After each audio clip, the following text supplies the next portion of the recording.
follow the script. However, because we don't have a quorum, and I'm positive we don't have a quorum,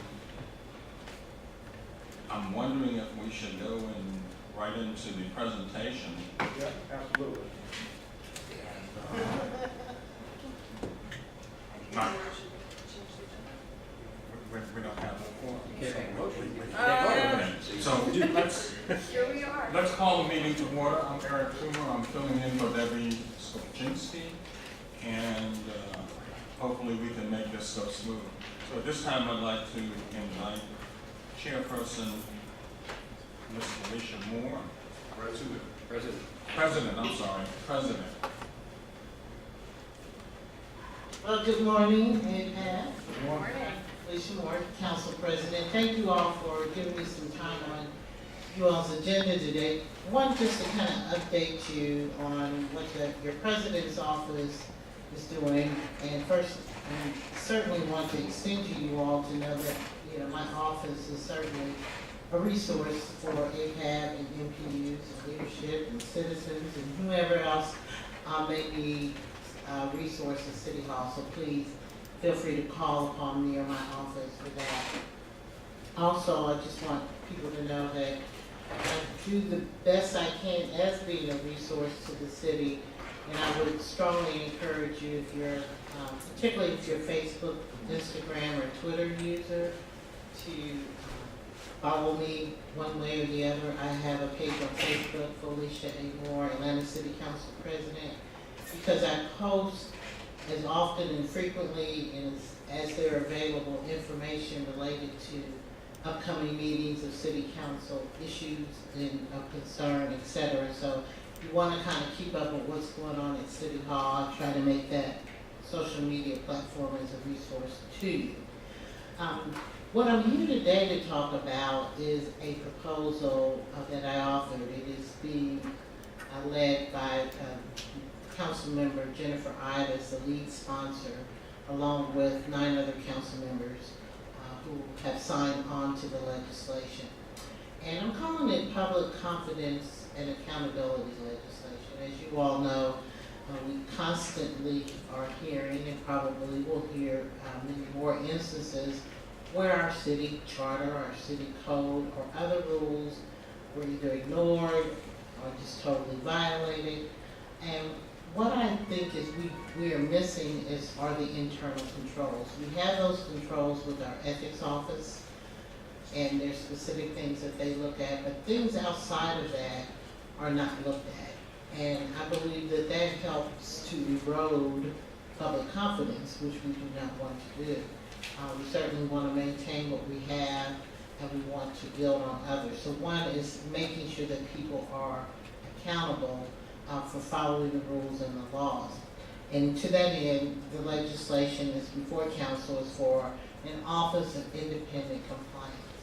The independent label has a distinction, and it really is important because in order to build that trust, we feel that the best way to do it is to make sure there is minimal to no influence from the mayor's office or the city council members, so that people feel that over and beyond the elected officials, that there is an opportunity to make sure that our internal controls and accountability are correct.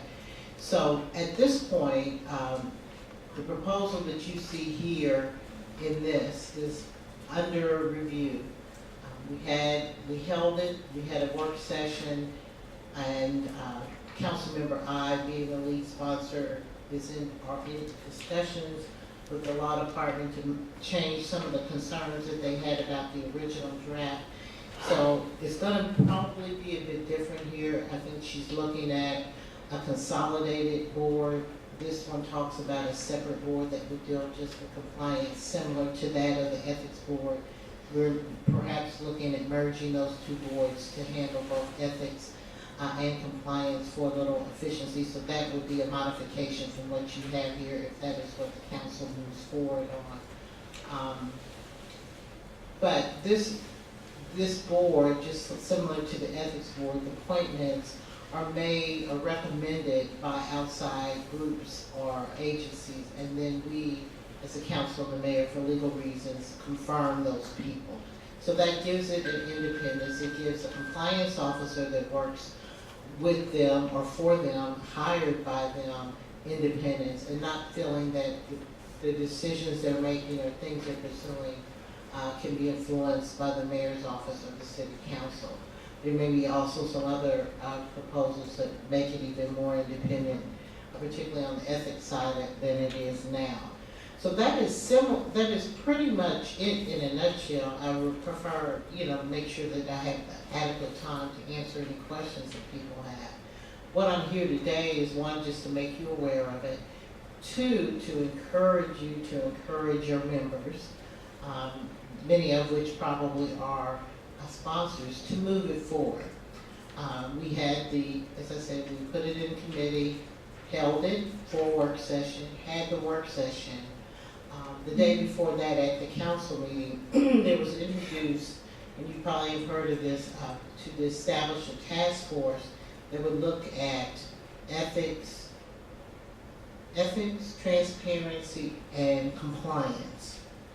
And so what I will encourage you to immediately do is to make sure that you keep council members on track to go ahead and move forward with this office and not wait on the task force. Now, I'm hopeful that's not going to come out, but that may be, that's already was mentioned at the work session, that we need to move forward on this. So that is the second thing that's out there, but it is moving forward.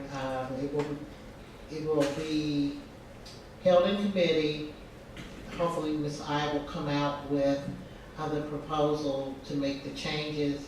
The council and the committee should be in a position, if not this cycle, definitely by the next, to move it forward, but we need your encouragement to let them know that. And I will open it up to questions.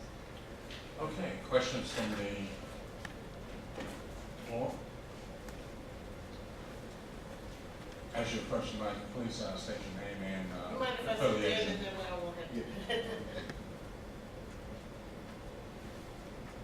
Sure, Al Bartel, Chairman, NPJ. Madam President, this is a timely proposal and is gravely necessary and overdue. And the three reference points of independent, my question goes to the reference point of compliance. We've had policy in the past and it was pretty widely communicated, but we didn't have necessarily a mechanism to ensure compliance. I'm not necessarily invoking the language of enforcement, but definitely ensuring compliance. And my question is, will that compliance, creativity or enforcement be constrained because the money that's going to be used to sustain this office is still going to have to come out of the city budget? Is that a concern? Okay, so two things. One is compliance with enforcement, Right. but also with education and advisement. There are so many rules and regulations, and everybody may not be aware of it, but making department heads, departmental employees aware that there is a code that governs them, the things that they should be aware of. I don't think it should be a gotcha every time. Okay. It may be you do something, you weren't aware it was in the code. Okay. You made aware that it's in the code. Get it right now, Mr. Bartel, because the next time you may be fined or something else may occur. So let's just say that compliance has all of those aspects. As it relates to the budget, there is another piece that goes with this, which asks for $1.4 million to staff this office. I've told the council, I've made the best proposal I could. They could certainly scale down the number of employees. And then there's another idea I hear floating about how these offices would be funded in the future for more independence. So we'll have to see about that. But when I've heard that concern raised by other members, I have to remind people, and we're still compiling the list, but At this point, I can tell it's about $9 million today Okay. that we have spent on legal, Okay. outside legal counsel, Yeah. just in investigating, monitoring, or whatever we're doing, based on some of the issues that we've had with corruption and other things, and it's still counting, the clock is still ticking, and the amount of money is still ticking. So I'm looking to say that this would be something that would help Absolutely. keep us from having to get ourselves in that position. Okay. Not only now, but we need to set up and reform the way we do city government in the future. All right, thank you, ma'am.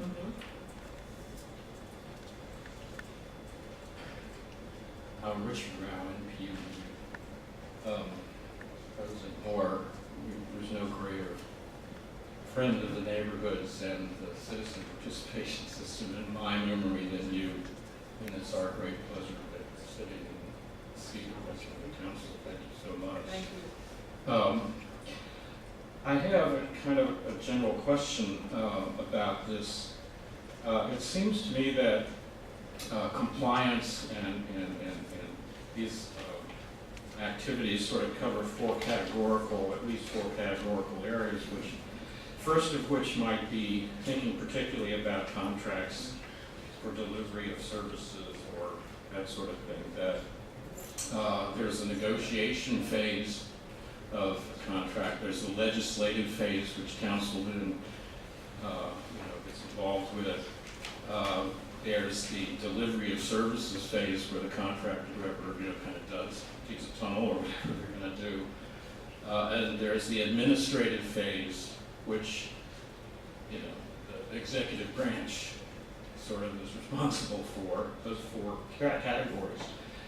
Some of these categories are conducted, the activity is conducted in secrecy, without a lot of disclosure, with less transparency than the public would like. And I know over the years I've listened to you on council, you would like more transparency in certain of these phases, particularly administrative phase maybe, and also negotiation phase of the contract. And even during the legislative phase, you don't get to see all of the nuances. Or a council person, you're no longer a voting council person. But the compliance officer, in order to vet these things, seems to me would have to have extraordinary access to all these phases, would be able to get inside that process, would have the authority to demand, the right to see anything that's going on. That's going to be a tremendous roadblock. There's going to be tremendous roadblocks thrown up against it. How is that handled? Please. I think you will be pleased to know, and I meant to mention it, but I kind of got to rambling and lost my train of thought, that's being addressed in another area. So let me start there. My office authored, and Councilmember Andre Dickens was the lead sponsor on a piece of legislation. It's already passed by council unanimously. It's already in place. And we established under the auditor's office, the auditor is an independent function. It's a charter independent function. So to keep it independent, the auditor is the one that hires and manages this group of people that we call IPROs. Stands for Independent Procurement Review Officers. These independent procurement review officers start the monitoring the procurement process from the moment of inception all the way through the process. At the end of the process, so through the process they're looking, are there conflicts of interest or things not adding? It's a lot, they're following it along the way. At the end of the process, when the administration gets ready to say, award this contract to X, Y, and Z, to address the concerns that you hear me at that point saying, I would, as a council member, if it's a contract of $1 million or more, have a report from the IPROs. Can't vote on it unless they have actually reviewed it. Then I can look at that report and I can see where there were deficiencies. So that gives me direction on what questions I want to ask, and also gives the council members something to decide whether this is something they want to support over and above what the deficiency it is. Maybe minor, maybe major, but at least we know somebody's looked at it. So when the council has it, they have good third-party review information before they make decisions, because otherwise, we don't have the opportunity to do that. Just one quick follow-up. As council president, do you have the authority to make the determination whether a vote, no vote situation exists in terms of the amount of information that's been provided to council on one of these matters? In other words, have they fulfilled the requirements to disclose? Well, let's see. They've just started, and I'm anxiously awaiting the first $1 million or more procurement to be sure that it's a part of it. But we have put that, I believe it was a charter amendment, wasn't it, Ms. Casanova? It's in the charter, and I would certainly be the first to be at the mic telling council members you cannot violate the charter by voting on this if it did not have that. Thank you.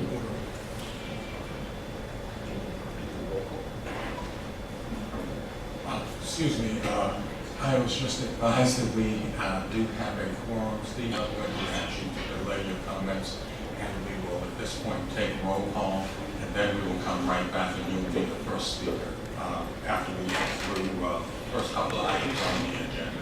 That's all right with you. And also, we don't have sound, as I've been told on the broadcast. Since you're so nice and respectful, certainly.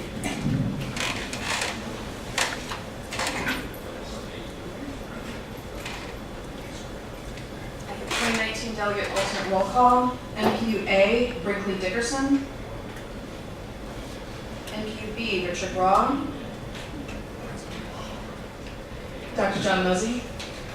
MPU-C, Zach Gober. MPU-D, James Martin. And me. Please, as your MPU is called, please speak out so we can hear. Very loudly, please. MPU-E, Elizabeth Ward. Sean Green is here as alternate. Great, thank you, Mr. Ray. MPU-F, Debbie Sapinski. MPU-G, Ola Reynolds. Sonia Hedges. MPU-H, Barbara Hubbard. MPU-H, Charles Shelton. MPU-I, Eunice Glover. MPU-I, Jennifer Freeman. MPU-J, Benjamin Dickerson. Mr. Bartel. Here. MPU-K, Lita Harmon. MPU-L, Yvonne Jones. MPU-M, Rashid Muhammad. Rebecca Rice.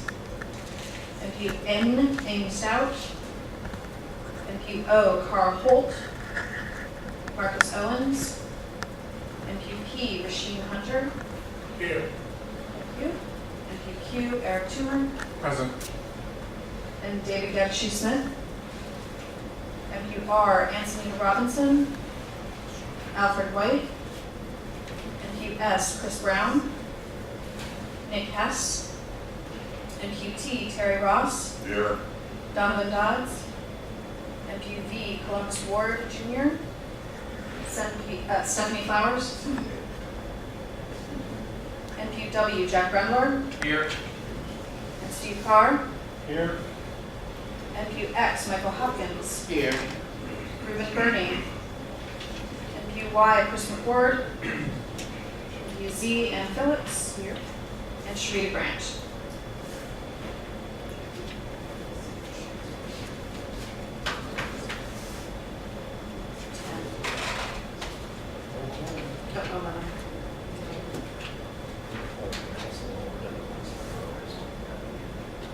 We do not have quorum, sir.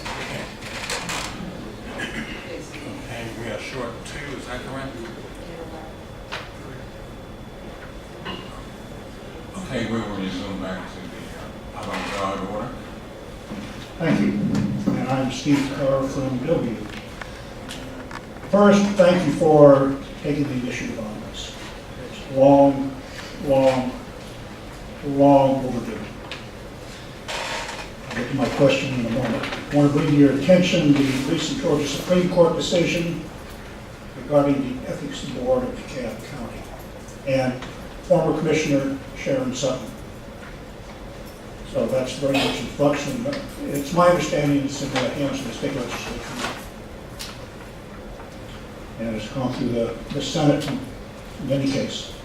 Number two is, I would certainly encourage y'all to take any and all recommendations from any groups, but to focus that this is oversight and accountability, and it's not to be a rubber stamp or any kind of political tool for anybody in the administration of this municipal organization.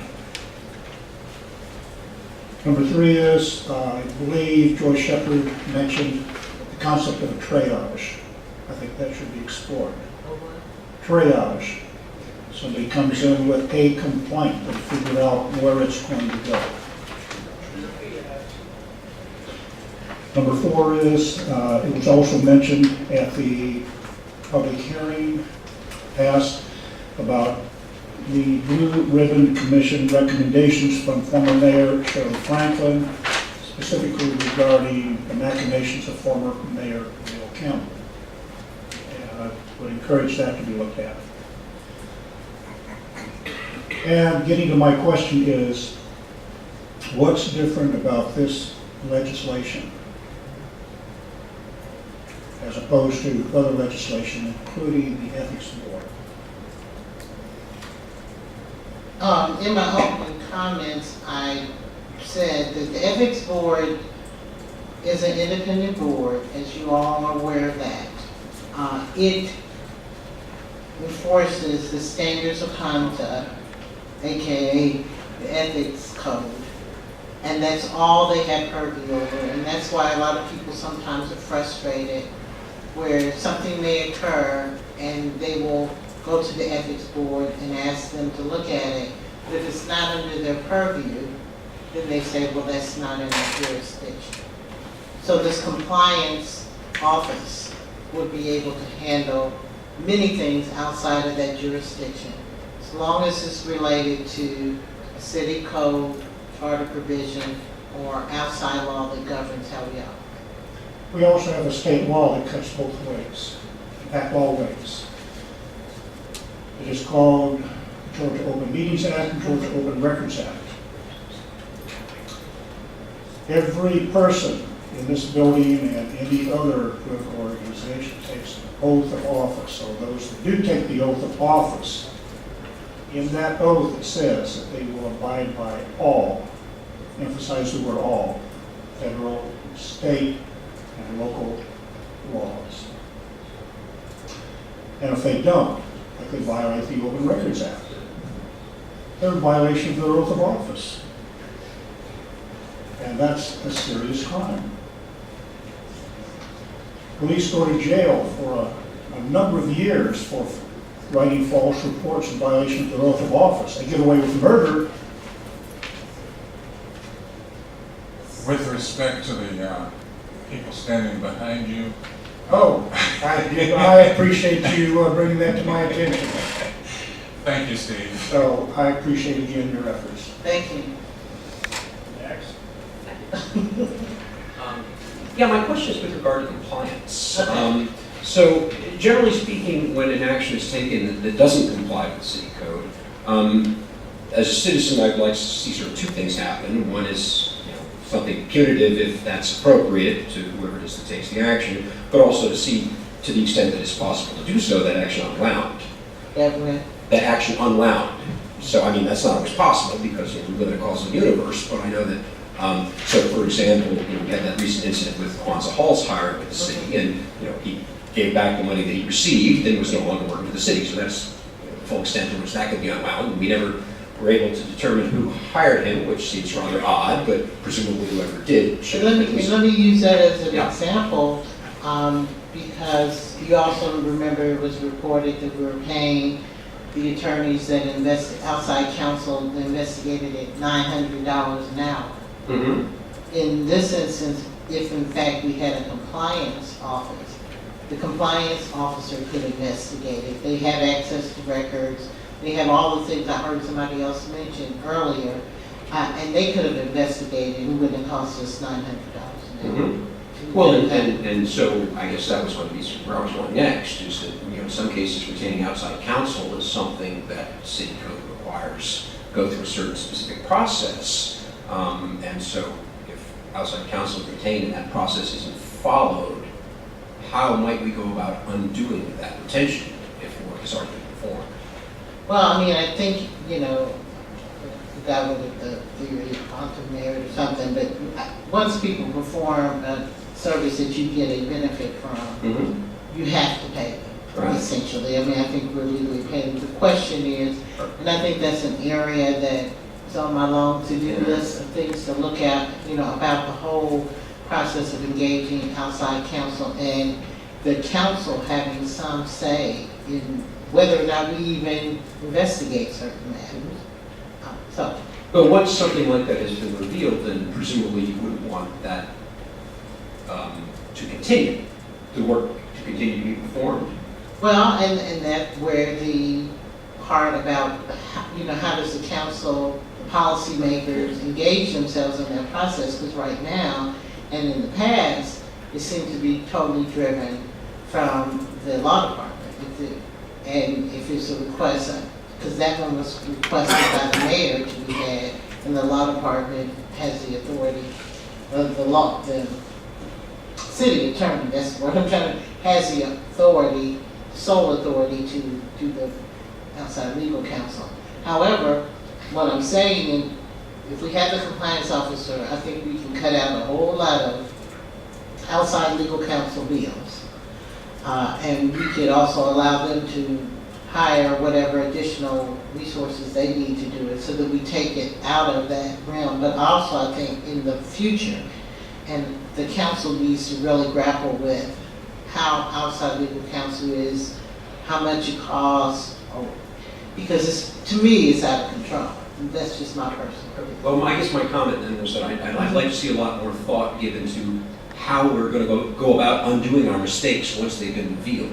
Yeah, and I don't know that many of them can be undone, but. To the extent possible. Okay.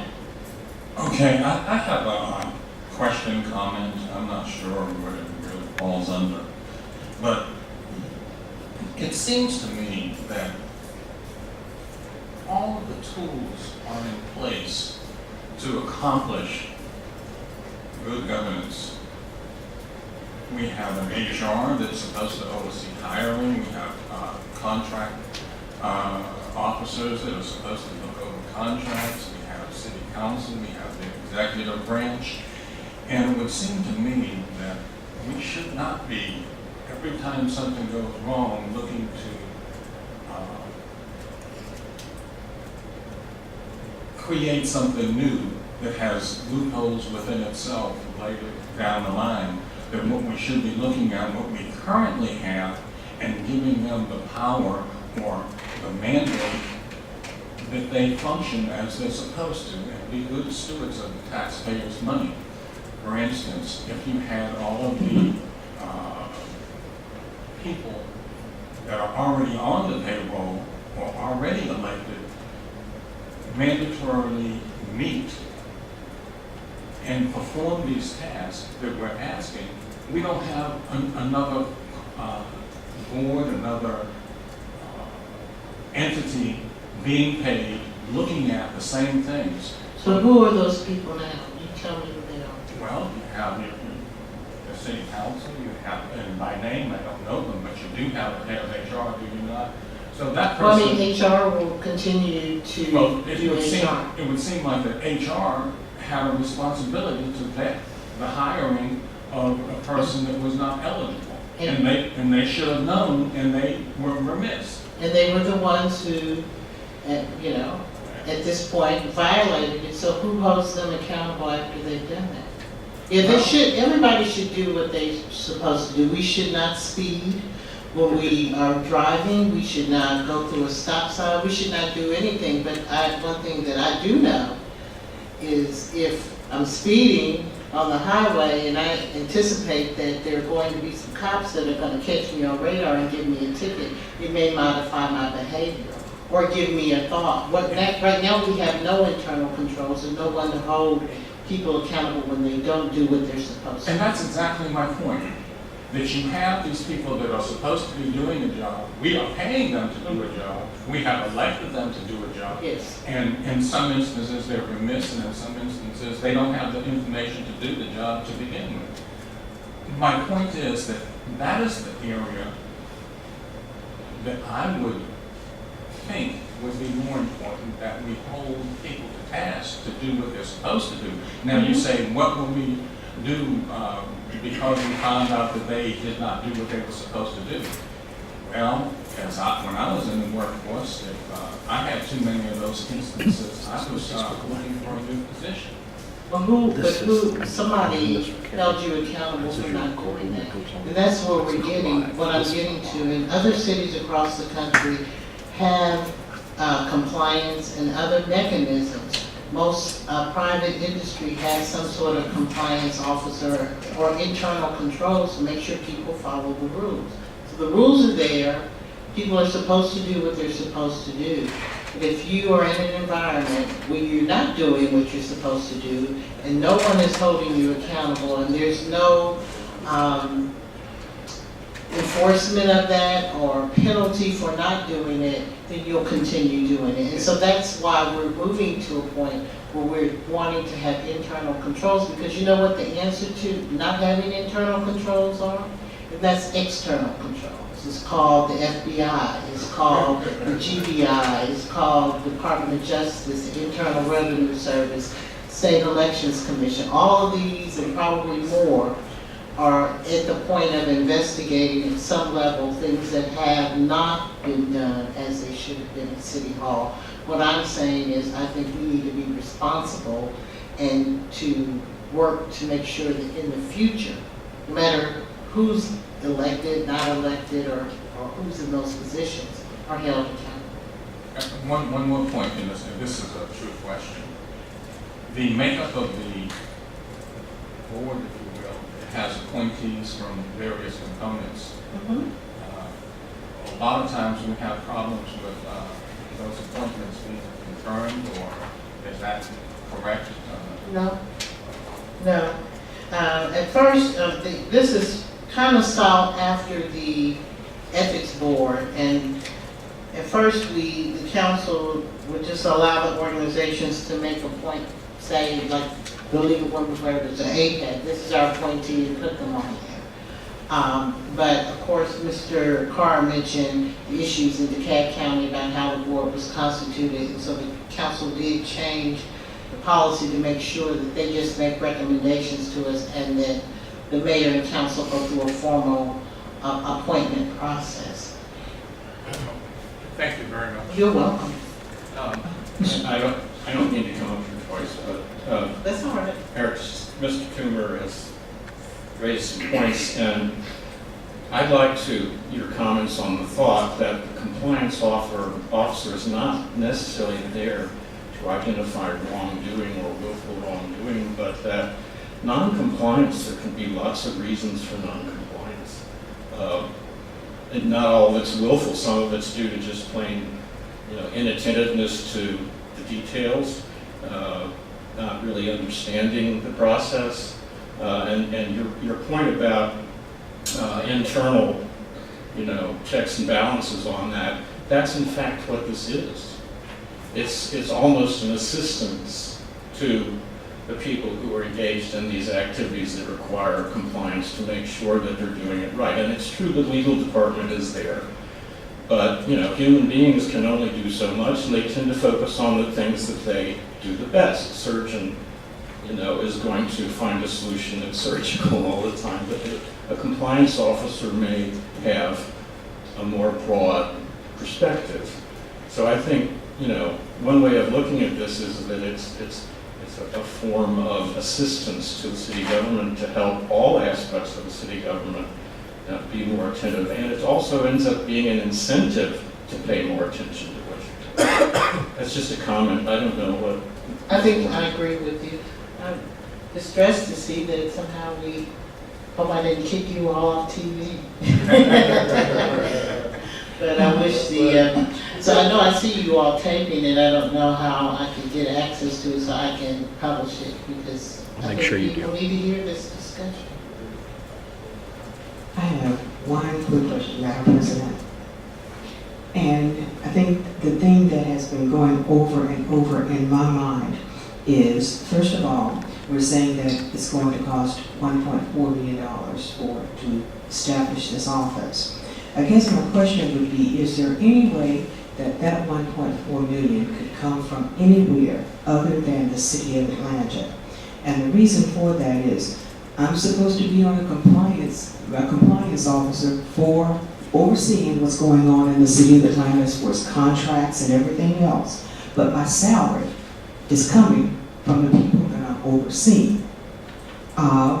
This has been an issue not only with other compliance offices across the nation, but even the Department of Defense. They have a contract compliance office. Well, these are all attorneys, military people, but they work with these contractors, and over time, they become a little bit less concerned about certain things because of the way the money funnels down. So I would like to see if this would not be a grant funded situation, anything other than City of Atlanta money, because that would give the actual compliance officers and investigators more of a dedication to an independent. I agree. So for years, unsuccessfully, I've been trying to offer a proposal for our auditor, which is independent, and the ethics officer that is independent at this point, to be able to get a percentage of the city budget set in, so when budget time comes, they're not dependent on sort of begging the mayor or begging council for the resources that they need to do their job. It hadn't gone anywhere. However, I'm understanding, as I said, this is what's on the table now from the lead sponsor, Ms. Ide, that she's looking at, including that scenario where it would be a blanket, you'll get so much of and it does have, I think for legal reasons too, it needs to be city funded, the city budget, so that they feel more free and independent in terms of operating their office and not having to rely on the very people that have to approve their budgets. So I hope that addresses your concerns. Anyone else?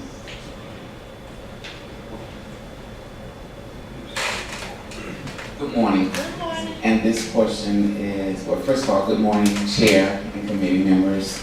This question, and I'm Mr. Hopkins, Michael Hopkins, MPUX Chair. On page 3, the best practices in other cities. So I see here is the State of Georgia Senate Bill 269, implementing an inspector general for the city of Atlanta. So what is the bill's 269, and what would that inspector general do? I'll let my policy person. Janelle Casanova, Office of the City Council President. This was a bill that was sponsored by former Senator Vincent Ford. And we looked at incorporating this into our compliance officer legislation, but this is more of investigative actions after the fact, and we were looking at having reviews being done before, trainings and all of that. So we wanted to take that investigative piece and put it in there, but also have more of a open review for everything and not just wait until things are done and investigate. And the legislation didn't establish the inspector general, wasn't it asking the city to do it? It was asking the city, so it didn't establish it, but we looked at that also.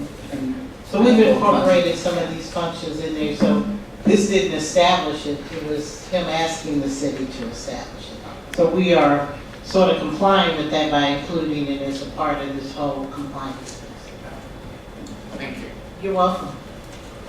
Okay, I would like to thank you for your time and your efforts in informing us on what was going on with this. And again, thank you very much. Appreciate it. Thank you. Thank you. Just again, Monday, in Committee on Council, we will be dealing with the piece that Ms. Overstreet introduced about the task force, and that will go to the full council on Monday. And we're anticipating and hopeful that the next following week after that at committee, which is the Finance Executive Committee that meets Wednesday at 1 o'clock, that we will be ready to move forward with the substitute on this legislation. Thank you. All right, let's see. We still are not showing a quorum. I have not have any delegates come in since we last took the roll. I don't see any new delegates. Okay, so let's try to move on to the agenda where we do not need quorum. The board and committees appointments. Do we have anything to report on the CAT Act? Yeah, at its annual meeting today, discussed structure and purpose. No bold conclusions were reached. So I don't think, other than that, there's anything to report, other than that we will be having a public report out in March. I'm not sure if the date for that has been set. I think we were talking about dates. Very quickly looking at my calendar here. I should have brought that up.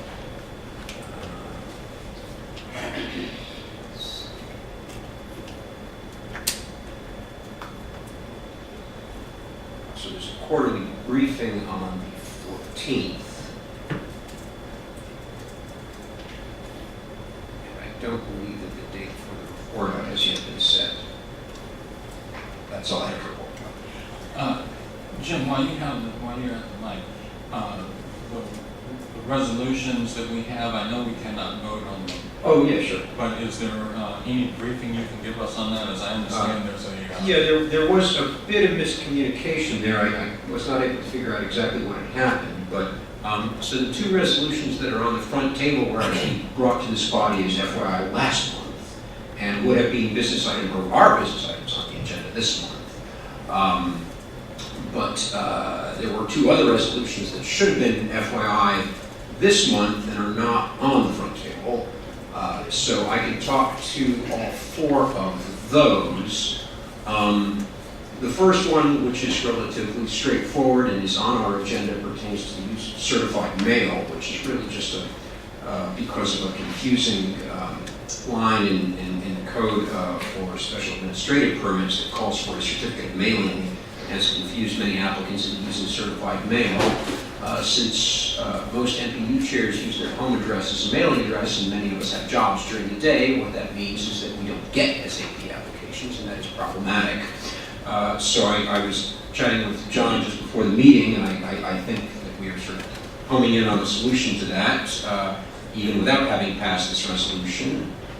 But in any event, that's what this resolution addresses. Then the second resolution, which was a business item for us, deals with affordable housing conditions.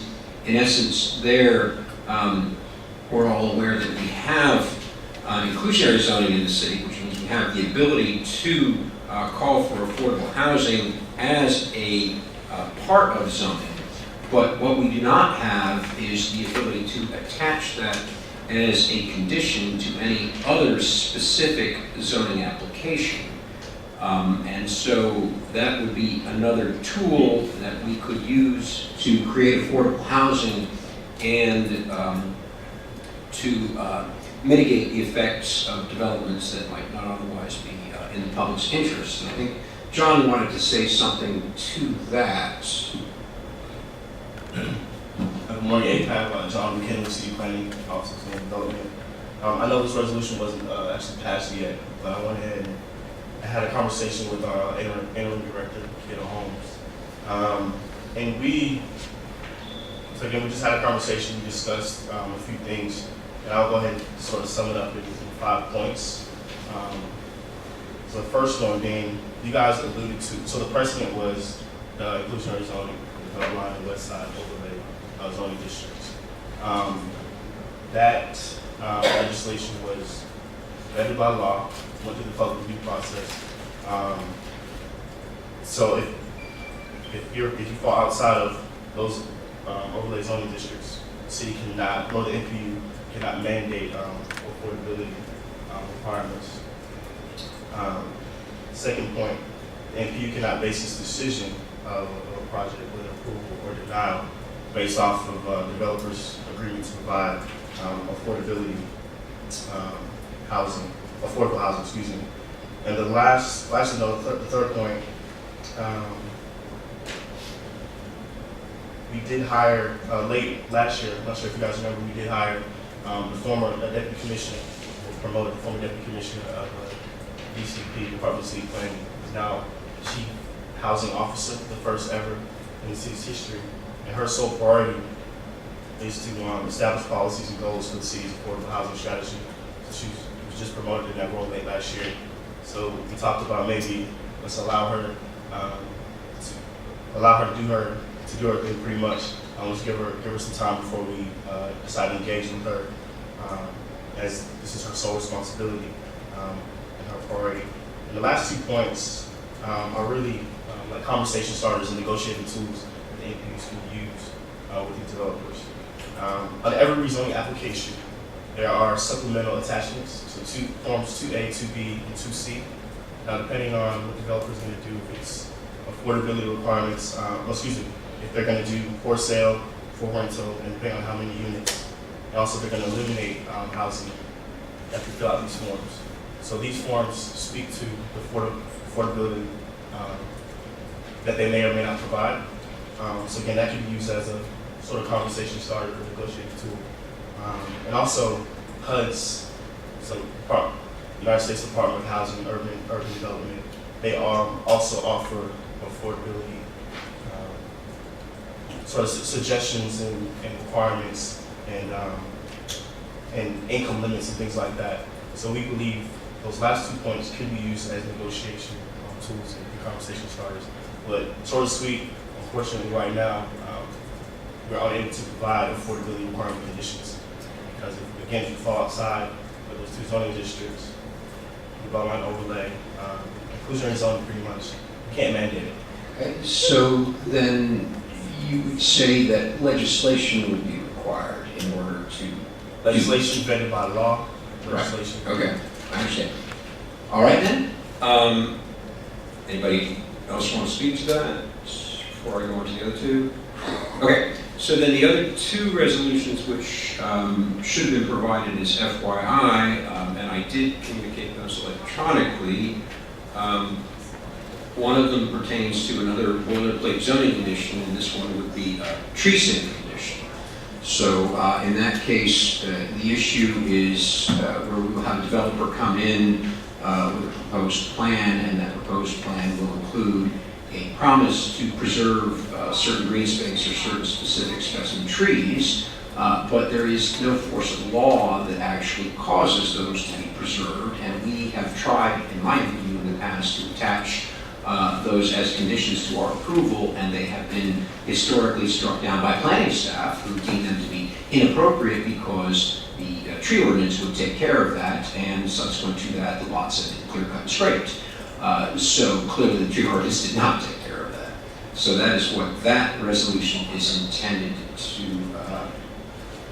mediate. And then, let's see, the 4th resolution that would have been FYI this month has to do with parcels in the city that do not have addresses attached to them. And this relates to problems reporting things through the city's reporting system. So if you were to call, say, 311 and say there's a water leak here, or there is illegal tree cutting going on there, or anything of that nature, the first question you'd be asked is, what is the address? And if you are unfortunate enough to have observed this on a parcel that has no address, it is next to impossible to actually report to the city, because you can describe the location, you can GPS coordinates of the location, and in my experience, they will not be able to find it. So since our GIS system is essentially a database, it seems like a relatively straightforward matter to go through that database and assign logical street addresses to those parcels that don't have them. And additionally, since we are now living in the 21st century, it seems like a relatively straightforward matter to have our reporting systems accept locational information in other formats, such as GIS coordinates, which you know you can report on 911, or street intersections, or anything like that. So that's what that resolution was intended to address. And of course, since we don't have quorum, all of these things are merely here for informational purposes this month. Any questions? First, Commissioner Brown, GP. First, Jim, procedurally, you brought up the first two resolutions last month. Yes, they would have been. They were discussed. They would have been business items here. And now they're printed on the agenda this month, but we don't have a quorum, so we can't vote. In terms of procedure, does that mean that they've had their second showing, as it were, so that as soon as we get a quorum, we can vote on it? Or do we need a quorum present when it's exposed on the agenda for it to count as a second showing of resolution, so it can't be voted on? Yeah, the whole, that in general is just our rules, not our bylaws. So, I mean, technically I could introduce a resolution at this meeting and if we had a quorum and we could vote on it. But the idea is that it's out there so that everyone has enough time to learn what it contains and come to an understanding of it and have meaningful questions about it before they're asked to vote on it. So I don't think it would be wise to continue pushing new resolutions into this bottleneck.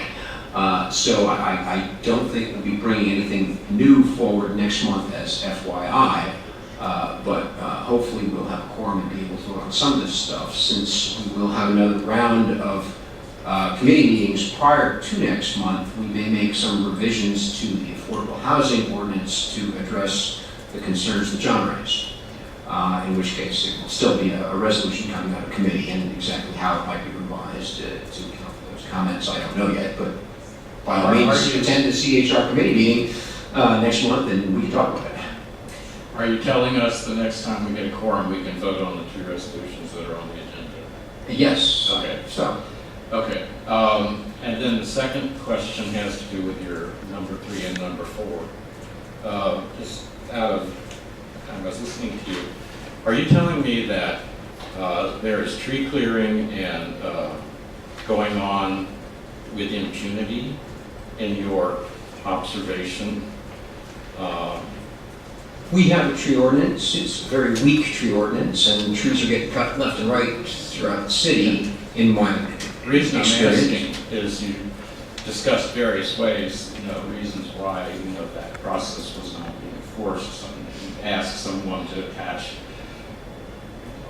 provisions to applications or whatnot, and then it wasn't followed through on. But in my experience, and I've seen this a couple of times, sometimes within hours of unauthorized tree clearing happening, someone from the arborist's office shows up immediately because someone reported it, and there has been no zoning application, no development application, no nothing filed about that piece of property. It's simply that the owner decided they wanted to clear brush and trees, and within hours of being reported, someone from the arborist's office was there and immediately fined them and handed them an invoice for all the chopped down trees. So I don't. It just comes. Okay. Yeah. I guess there's no. What you're saying is what I observed. These are two different issues. Okay. So I have not observed that. In fact, my most recent reporting of illegal tree cutting ran into the problem of the location not having a street address, which is the other resolution I was talking about. And as far as I know, the arborist still has not visited those tragic stumps.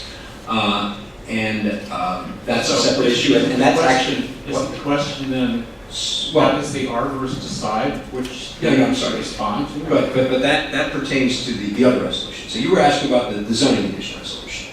And that resolution only pertains to legal rather than illegal tree cutting. Okay? So that if someone were to seek a permit to clear cut a site, in all probability they would be given that permit. I mean, they would have to pay recompense and meet There's the an legal application requirements. But, process and a review process. right. But the problem that I perceive is that quite often someone will come seeking a rezoning or a zoning variance or a permit from the MPU. And they will agree readily to certain conditions imposed by the neighborhood or requested by the neighborhood. But that those conditions quite often do not have the force of law.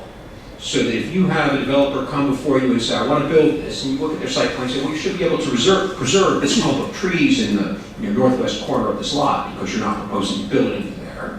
And, we would like you to do that. And the developer says, okay, I will do that. And you might even attach that as a zoning condition to your approval, but it will not survive as a zoning condition.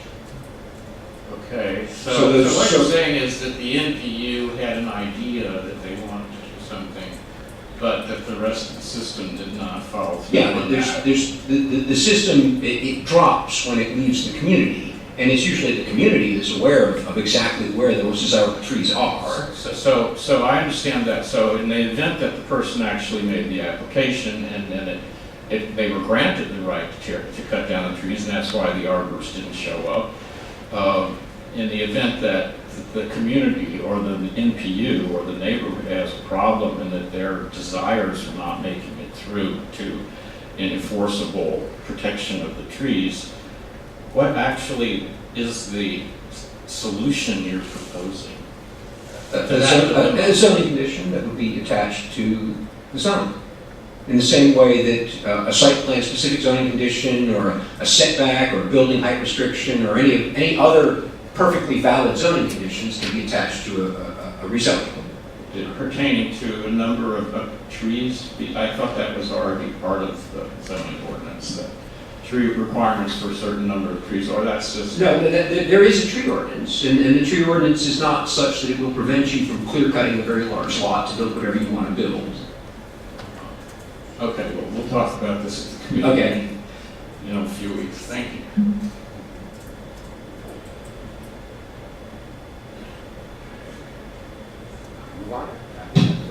Okay, Terry? Do we have Are we doing the boards first? Yeah, we were doing boards before. Oh, yeah, I'm sorry. So you would ask me to speak to the resolutions out of committee, but now we're back to Citizens Review Board. Yes, Citizens Review Board? Mr. Chair, in the hallway.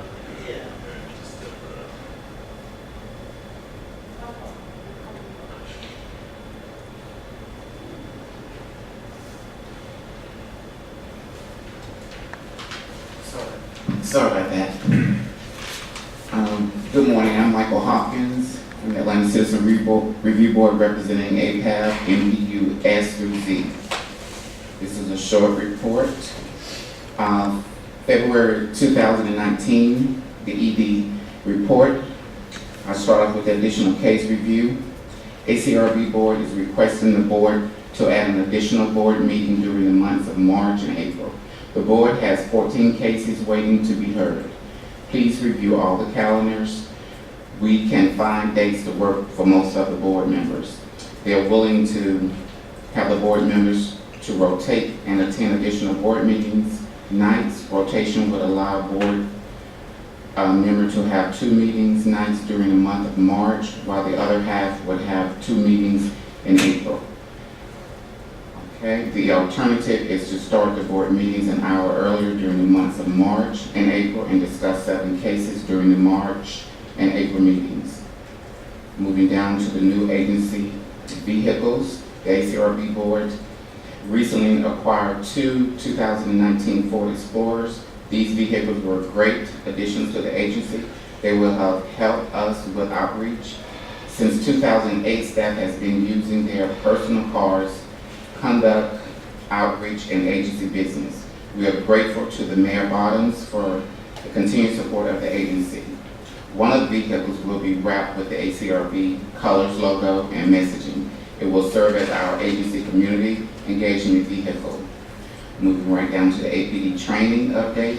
April the 6th appears to be the date that most board members can attend. I will submit Our chair will be submitting this date to the APD Training Agency. Moving right along down to the King March of 2019.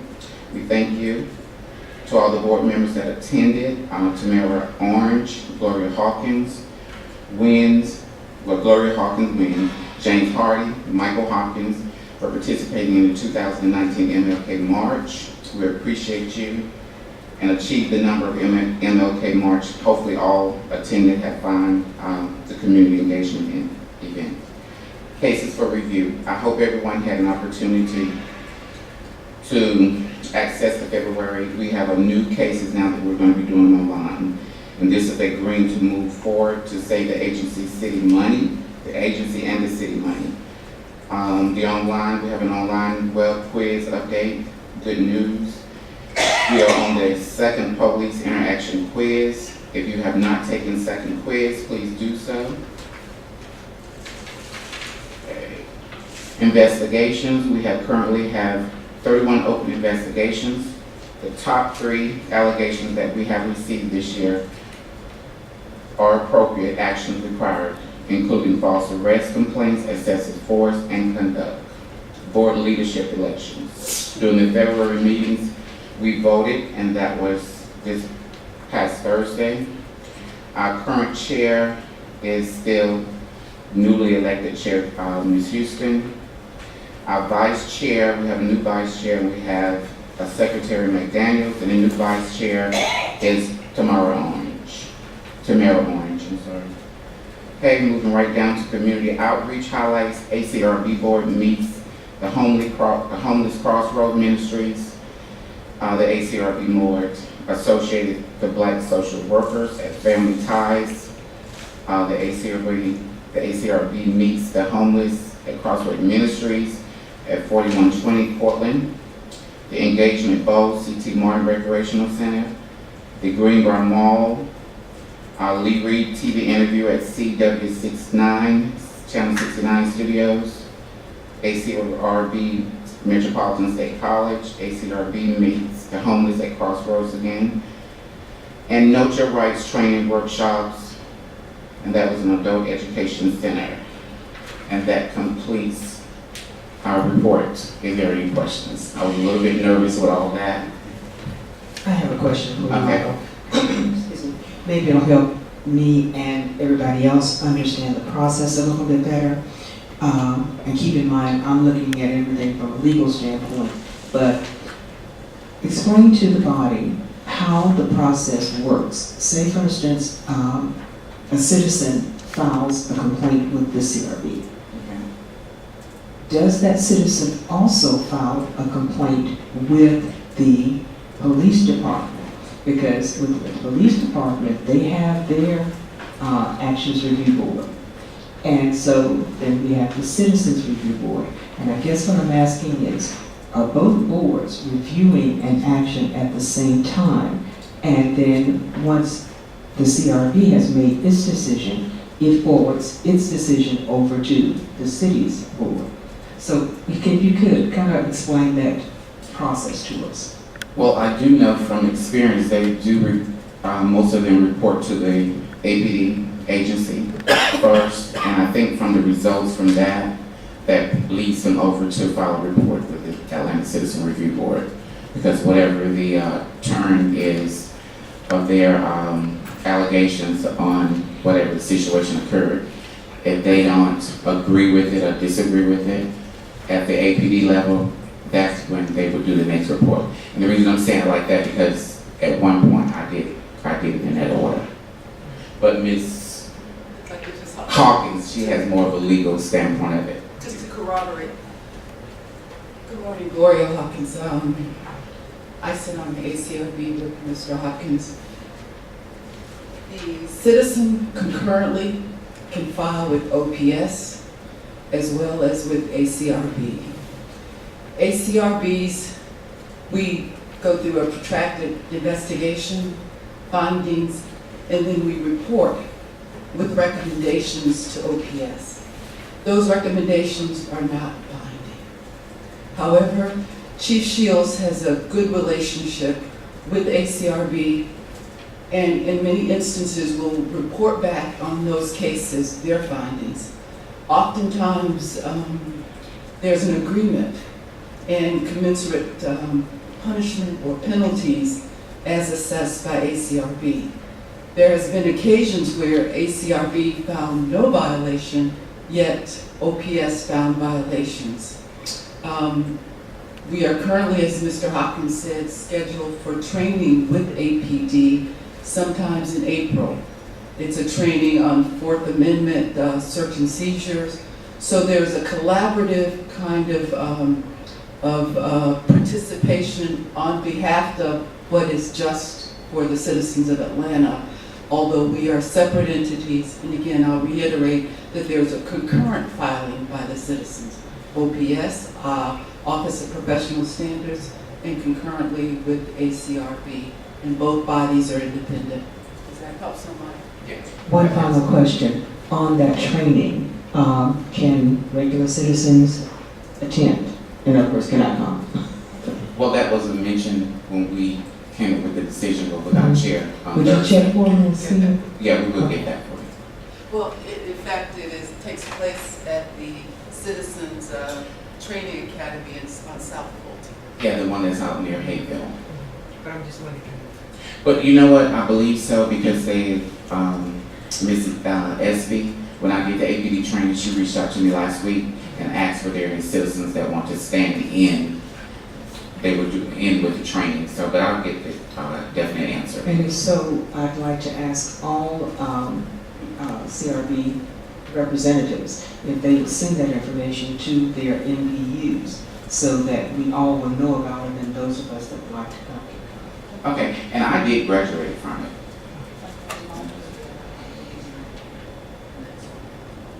Yeah, all of our meetings are right here in this room.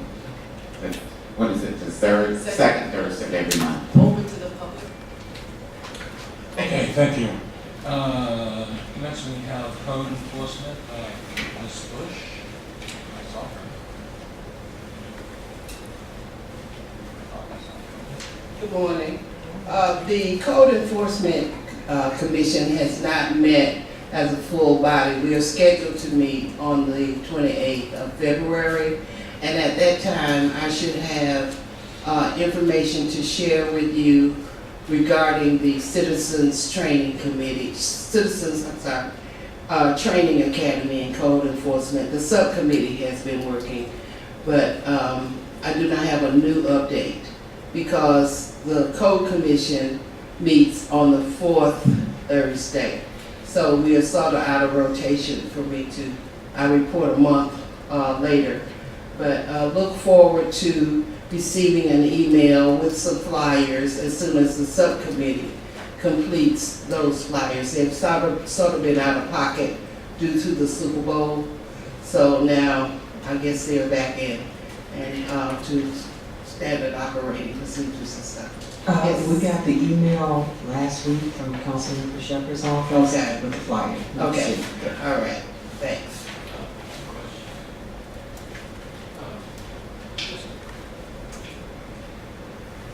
Just out of curiosity, when you had your board meetings, like the one we had on February, when you talk about policy, right? Or do you just review cases? Okay, the question for here. Well, what I really want to know is do the officers, the paid police officers who do the enforcement investigations and handle the cases, do they attend your meetings? Okay, the question was if the officers, the code enforcement officers attend our meetings. The answer to that is no. Only the code enforcement, he's lieutenant or captain over code enforcement, he attends the meeting, and there's one police officer that sort of monitors all the code enforcement officers. They attend the meetings. But questions are asked of the lieutenant and the representative regarding situations. There's a shortage of code enforcement officers for the city, and there are some issues which I have included in previous reports regarding the budget and the amount of money they collect. So, you know, what can I say? That's the way it is right now. So, is your question to? I just. So what you're saying is that the administrative people come to your meetings Yes. and talk to the board members, which are citizens, but that the enforcement officers don't. They're sort of down the information chain, and so you rely on the administrative people to manage them. And in the cases where you had issues, as you just said, they sort of deal with that internally, and you don't hear about it. It's a budget issue within that department. So we're basically dealing with the enforcement piece of it in terms of we receive the reports and those we have discussions regarding that. But it's really the code enforcement division that deals with the deeper dive of what you're trying to get at. Because in my NPU, and I'll use myself as an example, I have asked the code enforcement officer about certain things, and her reply was, I was told to give the report, and this is what I do. But it's just a report. It doesn't, you know, I could give to you, which I have done, the statistics on the number of properties demolished or under contract to be demolished. I can give that to the NPU and this board if you would like. I have given it out, but no, it's a budget issue. And the Code Enforcement Commission body and Councilwoman Shepherd felt that there needs to be more training with the public in helping the city of Atlanta enforce the codes. Okay, we're going to take one more. Thank you. I have a question for you. One of my neighbors got a demand letter from municipal court to appear, demanding his appearance. And in that letter, there was citation numbers, but no explanation other than, well, there was a short explanation. He got the letter without a citation and without a correction notice. And there was no reference as far as how to find out in detail what it was.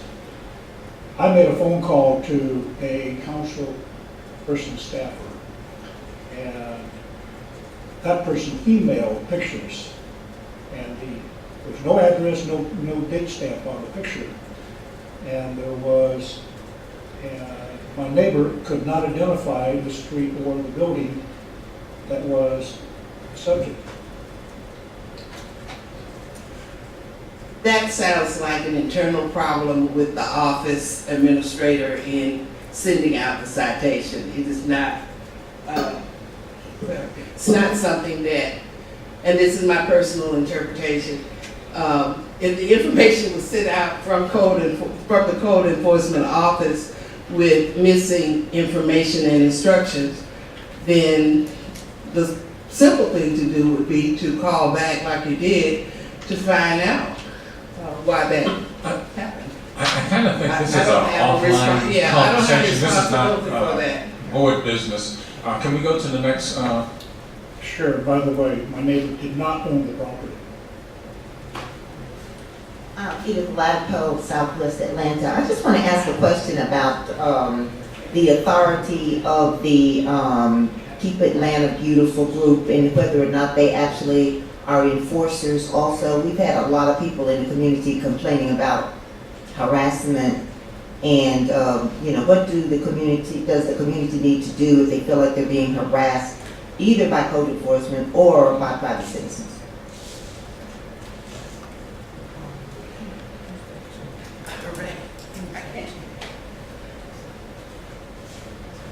I cannot speak for the law department, so there is a section in the code enforcement board. The municipal court handles citations. So thus we are trying to have this Citizens Academy training so that citizens are kept informed of what the responsibilities are for maintaining their property. So that's an issue. Ms. Bush, I think one point of clarification might be, does Keep Atlanta Beautiful come under code enforcement jurisdiction? No, the Keep Atlanta Beautiful coordinator attends the meeting. They're a part of the Code Enforcement Commission board. But she really just reports on what they do as a project, and they will be presenting during this academy. Okay, just from general, Should they go to? come to the mic, please, come to the mic. I think this is very important because, you know, a lot of people feel, especially seniors, they feel like they're being harassed by individuals who say they're associated with code enforcement and may not in fact be. And we just need to know what that procedure is if you feel as though you're being harassed. I can tell you for a fact that code enforcement, they are badged, just like police. They have identification, they do have uniforms. And if you are in any way thinking that there's some sort of scam, I would call 911 and ask the police to pursue that. If you do not see somebody that is a uniform and badged officer, then that might be more appropriate. And that's just speaking from the cup, not from any point of knowledge. Just to add to that, there are scammers out there who try to intimidate seniors with, you know, roofing problems, and you may have a leak or whatever. So hopefully this training academy will provide some light on the responsibilities of a homeowner or a business owner and the reverse of the city of Atlanta. Yeah, it's only open to the first 50 applicants, so which is a small amount, but I guess for the training facility that they're using, and that's the fire department, they decided to do that. Okay, thank you, Ms. Gershon. Ethics Board? Keep Atlanta Beautiful? License Review Board? Invest Atlanta? Okay, that settles those. Let's go to committee reports.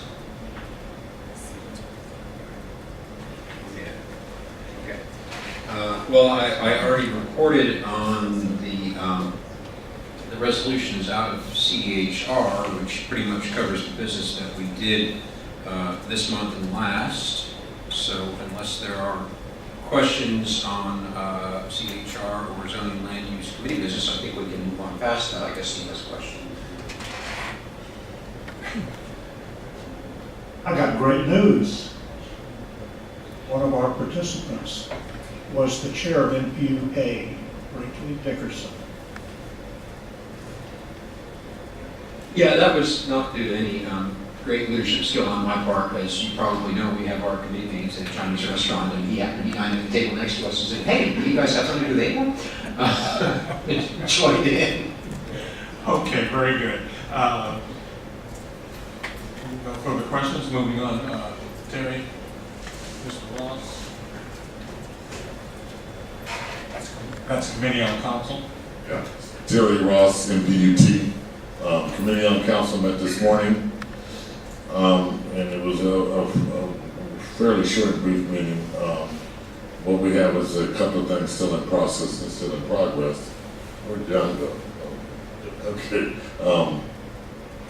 Working on the Committee on Council brochure, the NPU attendance study, which John had emailed to me this week saying that he would give me the remainder of the information. So that's still in progress. Sorry, I did email it to you. You did? Yeah. Okay, perfect. That email saying, well, the attachment was in The attachment, perfect, okay. So we'll get that knocked out in parts. The APAP budget, which was refer to the finance department, and you and I still have to get together so that we can get that formulated. Let's plan to have that done before next month meeting. Yes, we can, and I'd like to ask though, all committee chairs, if you have some type of training that you would like to conduct this year, or there's some other kind of training program that you'd like for us to dovetail in on and it's going to cost anything, please get that to Terry or me, within the next couple of weeks. Yeah, within the So, next 15 days. Yeah, so that we can incorporate that into our proposed budget for 2019-20. Good Thank you. point. Yeah, we eventually should go probably to a formal system where each committee proposes a budget. But in the meantime, any committee expenses, you guys want to submit it to myself or Ann so we can include it in the proposed budget.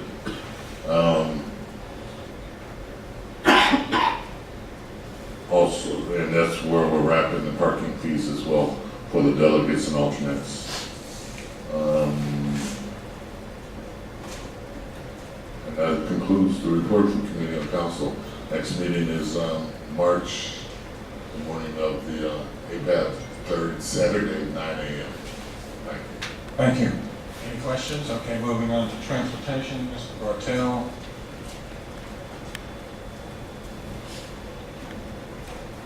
Al Bartel, Chairperson, APAP Transportation Committee. The public policy reference points for the Transportation Committee are grounded in the communication coming from the Georgia State House and the Georgia State Senate regarding a regional transportation initiative. The MARTA, as well as the airport, is being looked at and an assessment is being conducted. And the ATL, which is the Atlanta Transportation Link, is what's being proposed as an overall redesign of all of the management accountabilities, budgeting accountabilities, and public policy accountabilities for the MARTA transportation system, the county's transportation systems of the 15 counties of metropolitan Atlanta, and the airport transportation system. Let me say that again. There's an overall reaching organization. The Atlanta Transportation Link is what the language they're looking at, that will redesign the management accountability for MARTA, the budgeting accountability for MARTA, and the public policy accountability for MARTA. It will also redesign the management accountability for the airport, the budgeting accountability for the airport, and the public policy accountability for the airport. There's a legislative bill coming out of the Georgia State House and the Georgia State Senate as to what that's going to look like, the language is going to be designed, and the language is going to be communicated to the public. When that gets made available, I will call a Transportation Committee meeting in March. Hopefully we can do it before the next APAP meeting. But the Transportation Committee meeting will be called in March to review the bill that's going to be coming out of the Georgia State House. It's going to redesign the accountability for the MARTA and the airport for the city of Atlanta. That's the current information that this committee has to give on the public policy reference point for the Transportation Committee. Questions, comments? Yeah, Al, so you don't have a regularly scheduled meeting? Your committee does not meet on a regular schedule, is that correct? That's correct. We have not scheduled a meeting in January or February because the reference point we were looking at to bring information was the major accountability for the MARTA and the airport. No other issues has come forward for us to schedule a committee meeting. Okay. This meeting in March, you're going to announce it by emailing all of APAP? Well, there'll be four, so emailing all of the APAP will be one. But the major thing to do is to communicate to the executive committee, because the executive committee currently has a system in place to communicate to all of APAP. That's the preferable one to be used. Okay, But just want to make sure I understood how I was going to find out about it, because you don't haven't set a date or a location for that yet. no, have not.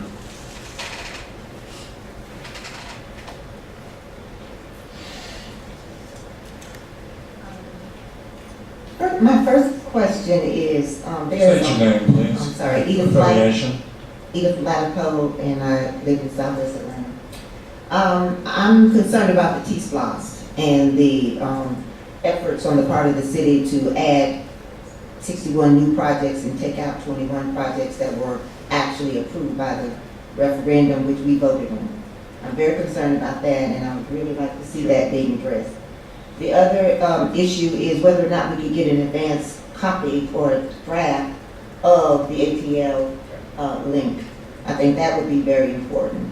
And I think we need to comment before they disseminate this to the public. So those are the two, I think, important things, so I would really appreciate having that. Well, what she's pointing to is information coming to the public. The State House Committee on Transportation, State Senate Committee on Transportation, and the City Council Committee on Transportation are looking at those issues as well as T-Spots. They've not set up a public hearing. They've not set up a public town hall meeting. They've not set up a public display for any of that information.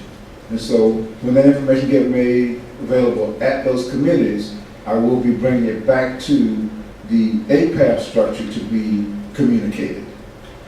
Al, I think I'm sorry, your name went right past me again. What the young lady was asking was a forum by which she and other citizens can bring to you their concerns so you can bring them to APAP in the form of some sort of, not necessarily a resolution, but a acknowledgement that there is a problem or there is not a problem, and then work it through that part as opposed to coming from the city council and the state house and disseminating downward after everything is done. She's looking for, I believe, input to go to you and your committee.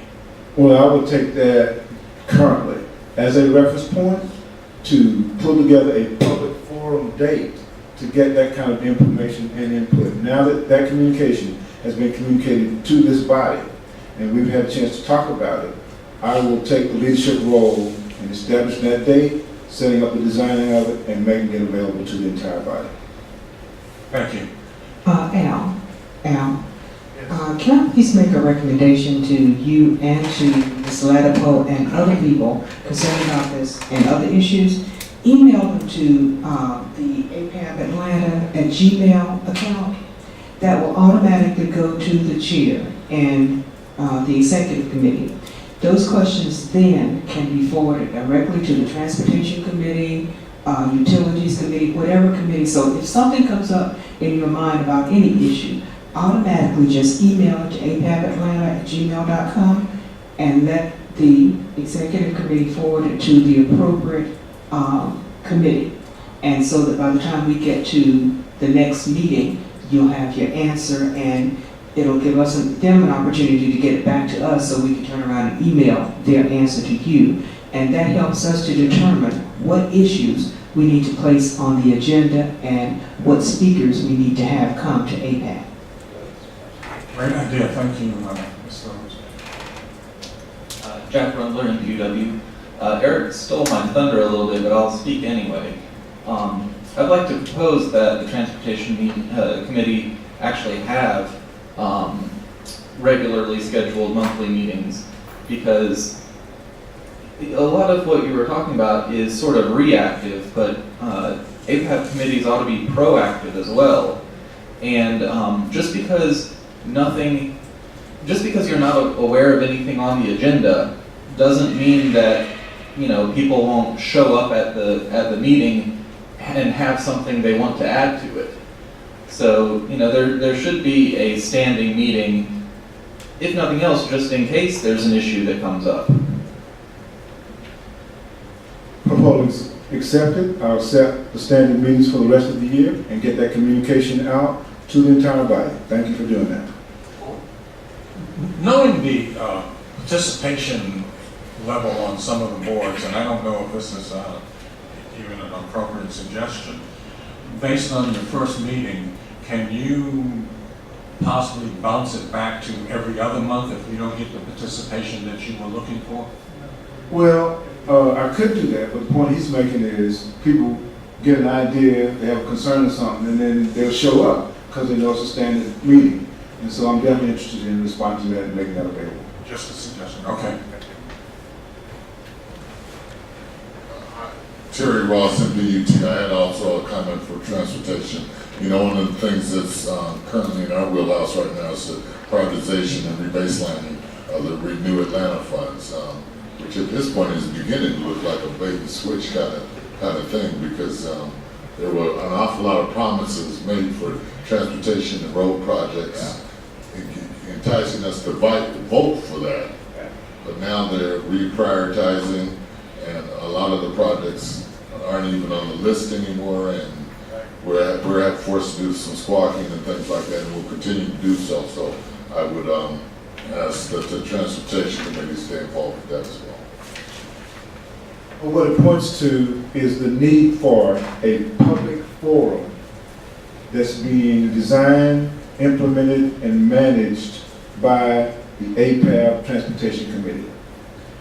From two reference points. One is public input coming from the public, and the other one is the amount of information we're not getting from the State House Committee on Transportation, State Senate Committee on Transportation, and the City Council's Committee on Transportation, particularly about the Renew.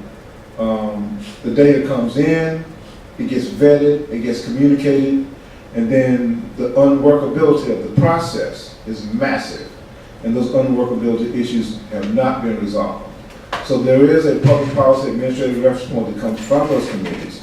But as Edith pointed out, and you pointed out, Mr. President, there needs to be a coming up from the bottom. And this committee is a valid reference point to do that. And a standing committee calendar can be done and communicated by the next APAB meeting. Okay. Okay. One thing that gets us in a lot of trouble is the fact that we don't know the law. We need to add the legal requirements for municipalities with respect to how they manage public money. And there are 59 counties, 159 counties, 58 counties have one criteria. Fulton County and the City of Atlanta have their own program and their own criteria that we need to understand. And Fulton County is helping us to try to understand it. We're going to go to the state and get them to help us and go wherever we need to go to make sure we have adequate information to evaluate this process. Duly noted and will be included. Mr. President, that concludes the report coming from the Transportation Committee. Thank you, Mr. Bartel. Okay. Let's see. We have education. I was emailed something to report, but I don't really comprehend what was being asked of me to report. So at this point, I'm going to say we don't have a report. Next, we have finance. Thank you. As I reported at our last meeting, our general fund budget remains at roughly about $2,000. We should have 2 invoices that will come out of that for the month of March. One is an invoice that I've been waiting for about a month, but the company changed its name, so they're having difficulty getting a new vendor number from the city. So I'm waiting to get that invoice so we can pay it, and that was for the flower that we sent for our council member, Arthur Young, we sent to his funeral. And then, of course, the other invoice would be for our videography and our website posting. And I have to say today, thank God we have that, because as you can see, the City of Atlanta, Channel 26 is down. So without that, we would not have had any kind of recording for today. As far as the last year's grant is concerned, We still have roughly about $1,455 in that grant. And so you know we have the APAP retreat coming up, probably in March or April, and part of that money would be used for the retreat. For the 2019 budget, planning only gave us $4,000, John. Had to get that one in. Still mad about that, okay? We only got $4,000 for the 2019 mayor's grant. And so what we're attempting to do, of course, we're going to have to restructure our activities this year to accommodate the small amount of money that we have. You know the city, we are on the city's budget. So the city's budget ends June 30th. And so we will get, hopefully, the $3,000 that they normally give us for the general fund for 2019. And then we'll have the $4,000 for the grant. So roughly, this year's incoming budget is only about $7,000. That is why Mr. Ross and I have been trying to work up a proposed budget request to send to the city. And so that everybody's clear on this, the grant that we get the money from was a mayor's grant. Mayor Reed set that grant up shortly after he went into office, that he set aside $100,000 for APAP and the NPUs. And what we're asking is that the mayor's office increases that grant for APAP and the NPUs. And in order to ask for something new, you have to show what you did with the money you already had. So I think last year we asked that you send us some of your progress reports, show us what you did with your grant money. Of course, it goes to planning, but we also need you to send that, copies of that directly to apapatlanta@gmail.com so that we can download that and attach that to the budget proposal that Terry and I will be preparing. As we show the city just how vital APAP and the NPUs are, and we are in the process of doing that, of course, we need to also show them how the things that we do cost money. And while we appreciate the grant that we have, we need a little bit more money to reach the general public in our NPUs. My NPU has roughly about 20,000 people in it, and some of the others have even more. So it takes money to kind of reach these people, either doing, even just calling post, okay? So please send us significant things that you did with your grant money. If you took photos, send us the photos too. So when we submit this proposed budget, and we have to get it submitted to the mayor's office now, this is February, we'd like to get it in no later than the end of March. And then we'll use April and May and the beginning, well, because they've really decided by the end of May what the budget's gonna be pretty much. So that gives us 2 months to lobby the mayor's office. So if you have any questions, please feel free to give me a call or give Terry a call, but this is very important. Now last year we asked for $300,000. We probably asked for the same amount. They may not give it to us, but if they give us any more than the $100,000 that they're already providing, then we've done well. That concludes my report. Do I have any questions? Eric, if you don't mind, I just want to piggyback off of Ms. Phillips' point. So in addition to the grants, well, in addition to the closeouts, sort of allowing you guys to, potentially allowing you guys to get more money for future grant cycles, they're actually required this year for you guys to receive funding. So like every other city process, there needs to be a paper trail. So we're realizing now going forward, we definitely need a closeout from all NPUs. We've gotten a few, but if you send invoices without the closeout, we will not process that invoice for payment. So please be sure to send closeouts. Again, the deadline for all invoices is April 12th. And John, I'd like to ask if you could please resend that closeout form.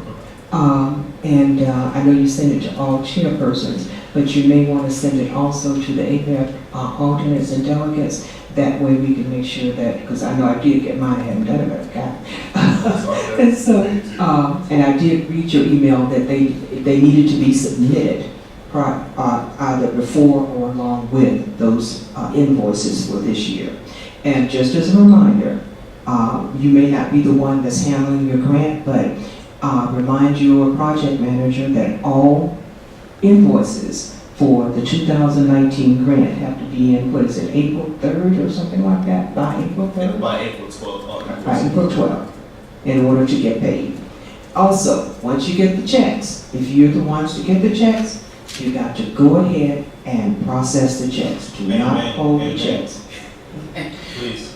Well, I'm Michael Hopkins, Neighborhood Planning Unit Chair for X. I just have one question for John. So is there a limit? Because I noticed each year for MPUX, we always get the grant, and it's a different limit each year.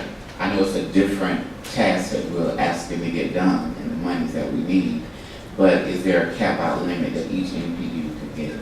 So initially, it's 4K for each MPU, 5K for APAC, and then based off of additional remaining funds, we use our discretion. You asked for, MPUX, for example, asked for, you did a range, we gave you about half. And right now, we're about at. Well, I always ask for probably about, 7,000 to 8,000, because that way, that kind of makes you get a little bit more. I think you asked for between like 37 and like 55. Yeah, this year. So we gave you half, but right now we're about 100K.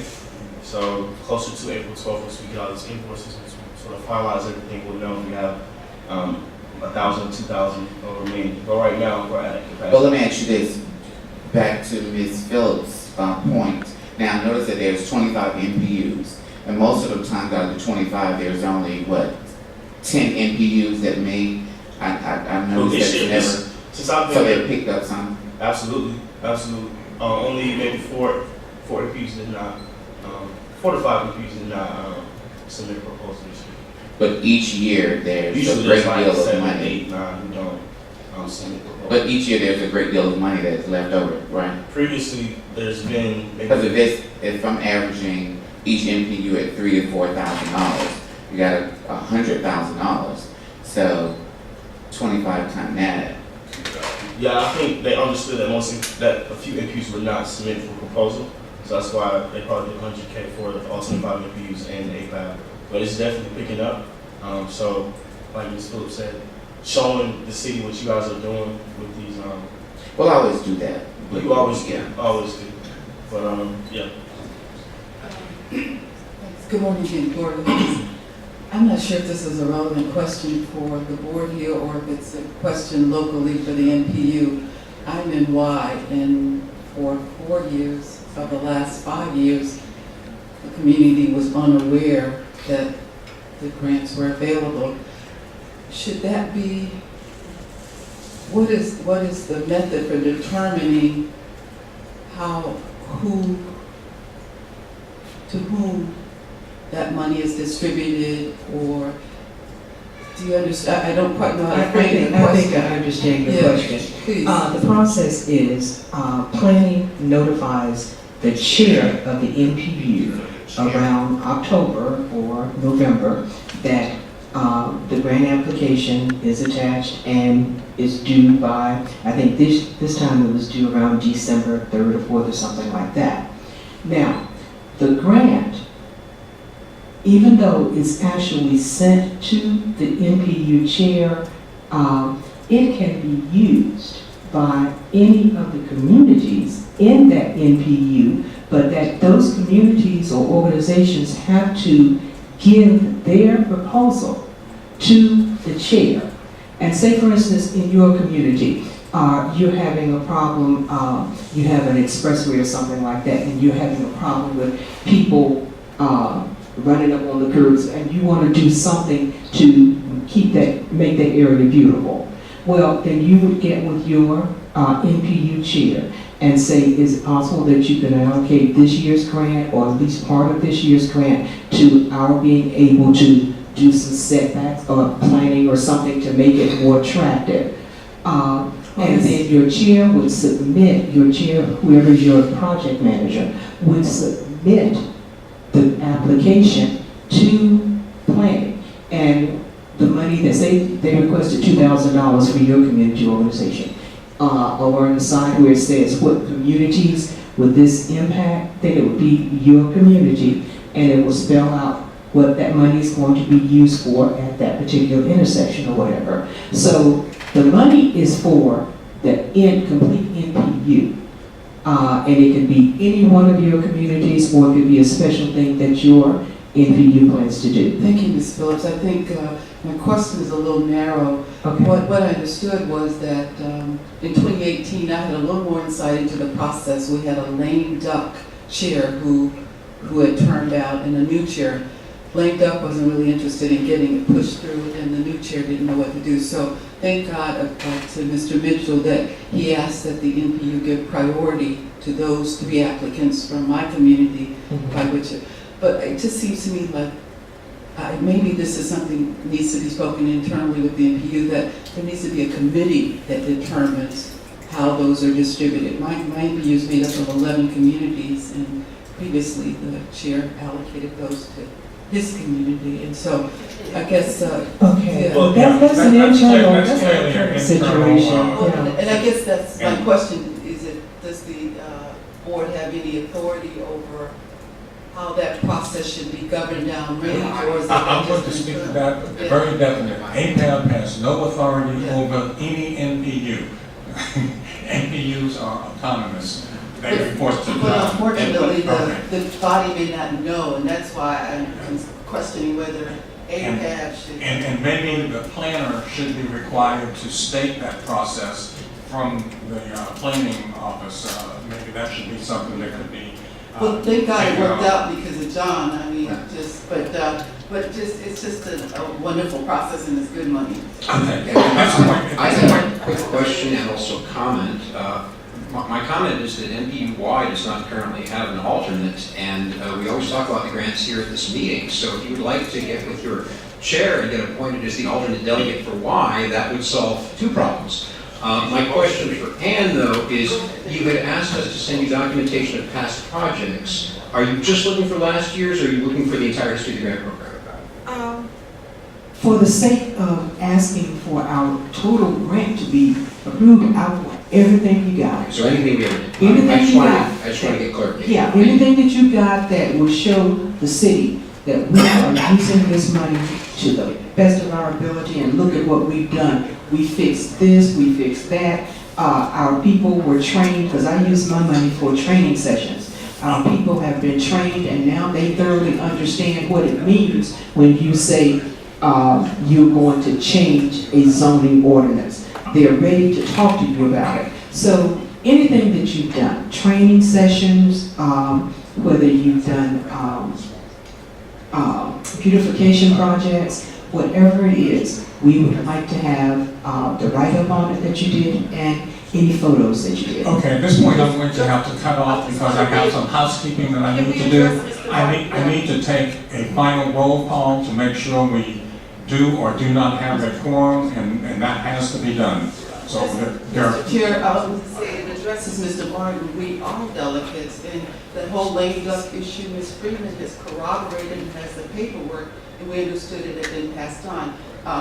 Dana has been the delegate for years, and I have been on for a year, so that is just a... That actually goes to what Eric was about to have a quorum call. If you're delegates, then you're part of the quorum, and that matters because we're right on the edge of having a quorum. Well, we're saying paperwork doesn't seem to reflect it. I spoke with Ms. Freeman last month, and she said that that had been all shored up. She had spoken to the NBU chair, but we're months out, and it still seems to be an issue. Okay, so John, do you have a record of this? So I did not receive a NP leadership template form, but I did not receive that back from the chair, right? I didn't want to assume, to avoid a voting conflict, that the previous name was the same for 2019. So I didn't receive anything for why. I know Mr. Scott, you attend every month, as well as Ms. Hawkins. John, our policy is that delegates continue to serve until they are replaced. So we can do that too? I mean, that's not, we can continue, that is our policy, is not it? That is in the bylaws. Okay, so, do we have a list of who our 2018 delegates were? Do we know who our 2018 delegates were? That would be. Well, I see. I still need to go through a quorum call. Oh, yeah, I'm trying to establish whether or not MPUY can participate in the quorum. Dana, you were delegate in 18, were you not? Yes. Okay, so the two of you then are continue to serve as delegates until replaced. The issue is the paperwork hasn't reflected it. It's been That's a fine. continuous issue. Okay. That's fine, that's fine. And- Very good. Per the bylaws, they're still serving to Okay. 19. Got it. Great.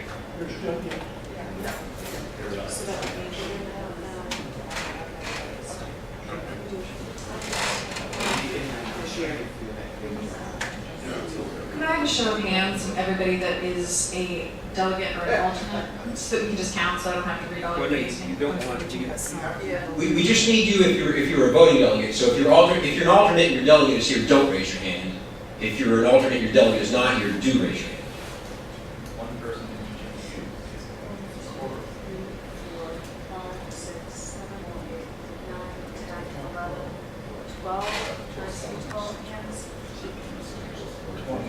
We're one short. Okay. We don't have a quorum, so give us a- I would like to still go through the actual call.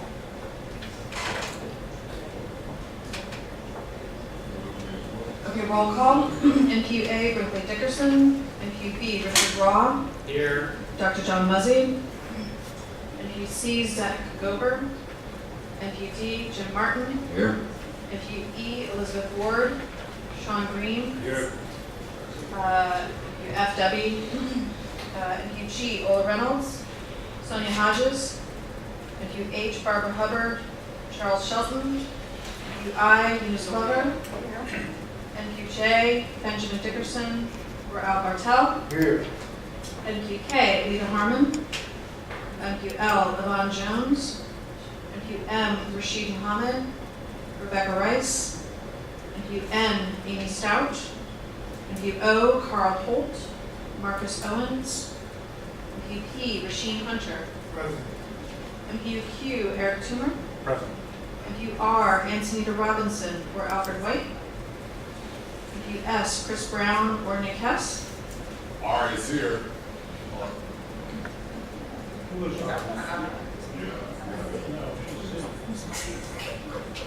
Never mind, that was the thing. He thought NPUT, Terry Ross. He's here. NPUV, Columbus Ward Jr. or Stephanie Flowers. NPUW, Jack Rumler, Steve Carr. NPUX, Michael Hopkins. Here. NPUY, Dana and Gloria. Here. NPUZ, and Phillips and Schreiber. Okay, great. Okay. That confirms we do not have a quorum. Just a couple other little quick points. TANAC vacancies, if you're interested, please submit your application or bring it up to your NPUs to have people submit their applications. We did meet last Sunday, the executive board that is, and we are, one of the things that I recall is we're looking at the bylaws. We have a couple of items that I highlighted.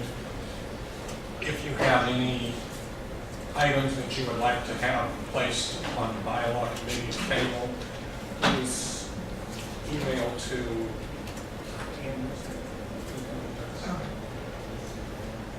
APAT Atlanta. I'm looking at it. Yeah, APATatlanta@gmail.com. So bylaws committee would appreciate that, and we'll take any information and work it into the next meeting of the executive board. Anything else from the executive board that anybody recalls? Public comment?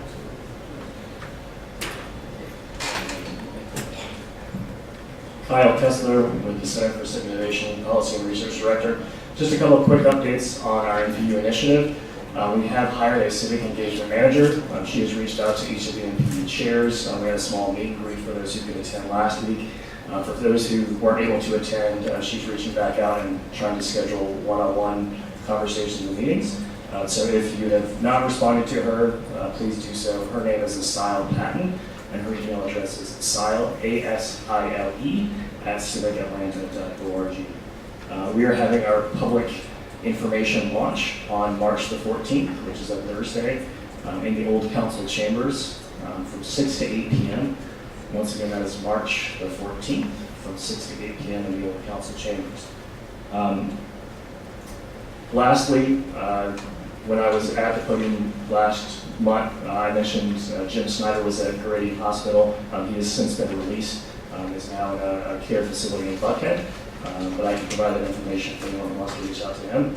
And I will say one other thing, the District 3 special election, previously the municipal clerk said that there would not be early voting. Fulton County did announce yesterday that there will be early voting February the 15th, February the 25th through March the 15th, Monday through Friday from 8:30 to 5 p.m. No weekend voting. And the Center for Civic Innovation has updated our website with more information on the election at voteatl.org. Once again, voteatl.org. Thanks. Yes, Jim Martin at BUD. I don't know, many of you probably realize or know that I am one of the interveners in the Gulch Bond Validation litigation case, which is going forward.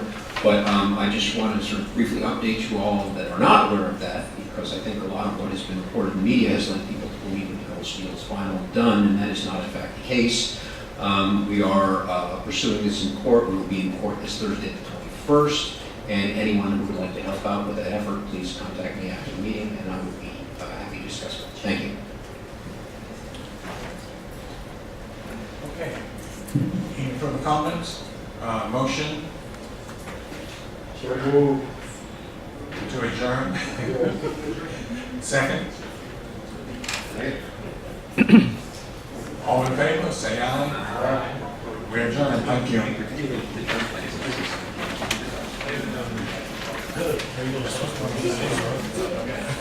To answer your question, I'm just filling in, so I didn't have access. Oh, no, With the system, when that went down, I went on Facebook because sometimes I can get the video on Facebook Live and I didn't see it. Right. With my system, I could have went right to Facebook and YouTube both. But Yeah. it's too bad, but I don't have access to that. No, I didn't want to like report to the group that you can get it from here if you can't get it from here, and apparently you can't.